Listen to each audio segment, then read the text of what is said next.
మాట్లాడానో అవి ఫేక్ అని, మార్ఫింగ్ అని టీటీడీ ప్రకటన చేసింది. దానితో పాటు తెలుగుదేశం పార్టీ పెద్ద ఎత్తున సోషల్ మీడియాలో వైరల్ చేసింది. నేను చూపించినటువంటివి ఒక్కటంటే ఒక్కటి కూడా మార్ఫింగ్ కాదని, ఆ గోవులన్నీ కూడా శ్రీ వెంకటేశ్వర గోశాలలో చనిపోయినటువంటివే, అక్కడ తీసిన ఫోటోలేనని కట్టుబడి ఉన్న, భగవంతుని మీద ప్రమాణం చేస్తున్నా. నేను అలా చెప్తే మీరు నమ్మరు కాబట్టి ఏ విచారణకైనా నేను సిద్ధం.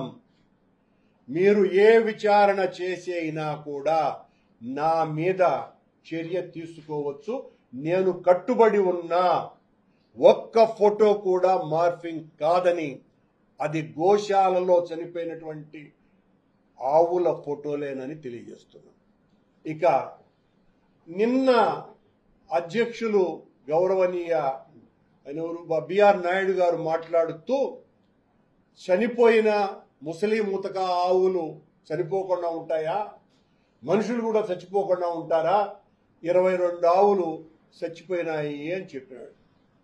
నేను చూపించిన ఫోటోలలో 70% పైగా లేగ దూడలే.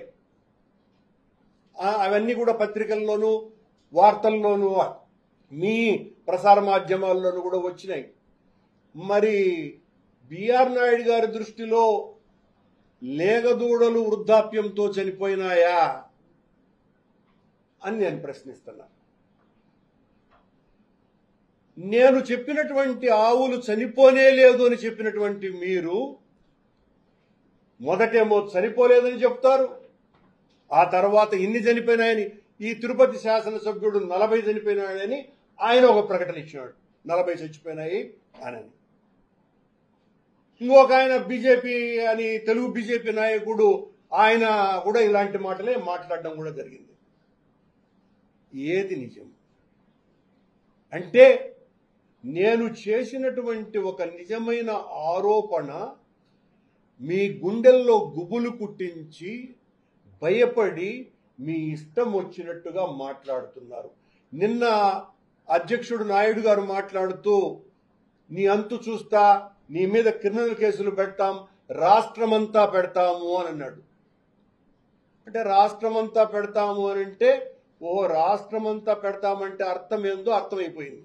కొన్ని సహజంగా మరణించే ఆవులు ఉంటాయి, ఆరోగ్యం బాగాలేకుండా కొన్ని ఉంటాయి, వృద్ధాప్యం వచ్చిన ఆవులు చనిపోతూ ఉంటాయి. ఏ ఇండ్లలో మనుషులు చనిపోవట్లేదా? ఆవులు చనిపోవా?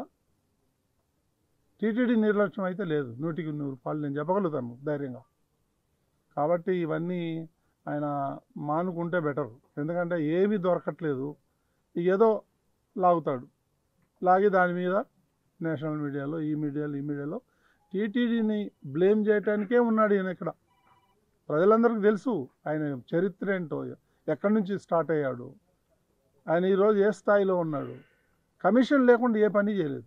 నాకు తెలిసి యాజ్ అ చైర్మన్గా 5 నెలల నుంచి చూస్తున్నాను, ఫైల్స్ చూస్తామంటే కమిషన్ లేకుండా ఏది చేయలేదు ఆయన. ప్రతి దాంట్లోనూ కమిషన్ తీసుకున్నాడు. అటువంటి వ్యక్తి ఇంకోటి ఈ భూమి మీద పుట్టకూడదని చెప్పేసి నేను వెంకటేశ్వర స్వామిని కోరుకుంటున్నాను. ఇటువంటి వ్యక్తి నా జీవితంలో ఎప్పుడు నేను చూడాల. దేవుడు సొమ్ము తిన్నోడు ఇంతవరకు ఎవడు బతికి పట్టకలేదు. కాకపోతే టైం, ఈరోజు రేపా ఎల్లుండాన్ని తప్పకుండా ఆ వ్యక్తిని భగవంతుడు శిక్షిస్తాడు. నేను చెప్తున్నాను, నా మనస్సాక్షిగా చెప్తున్నాను.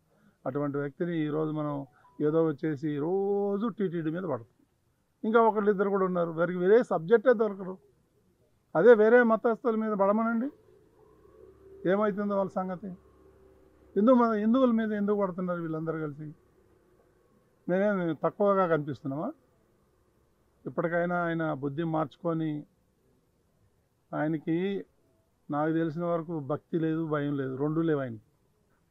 ఏదైనా ఒకటన్నా ఉంటే ఈ సమాజంలో బతికేదానికి అవకాశం ఉంటుంది, అవి ఏమీ లేవు ఆయనకి. కాబట్టి ఇప్పటికైనా సరే ఆయన ఒళ్ళు జాగ్రత్తగా పెట్టుకొని మసులుకుంటే, ఫ్యాక్ట్ చెప్తే బెటర్. ఏదైనా తప్పులు జరిగితే మేము సరి చేసుకుంటాం.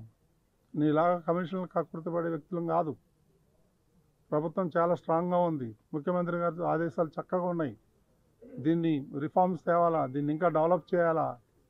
ఇవన్నీ వదిలేసి ఏదో గోవులు చచ్చిపోయినాయి, అది చచ్చిపోయినాయి, ఇవన్నీ ఏంటి చీప్ పాలిటిక్స్ ఆడుతున్నాడు. దయచేసి నేను చెప్తున్నాను ఆయనకి, విజ్ఞప్తి అనుకోండి, హెచ్చరికండి, ఏమన్నా అనుకోండి, కానీ ఇవన్నీ దేవుడితో పెట్టుకోవద్దు. నువ్వు ఎవరితో, నాతో పెట్టుకో, పర్సనల్గా నేను వస్తా, అంతేగాని భగవంతుడితో మాత్రం పెట్టుకోవద్దని ఆయన్ని నేను కోరుతూ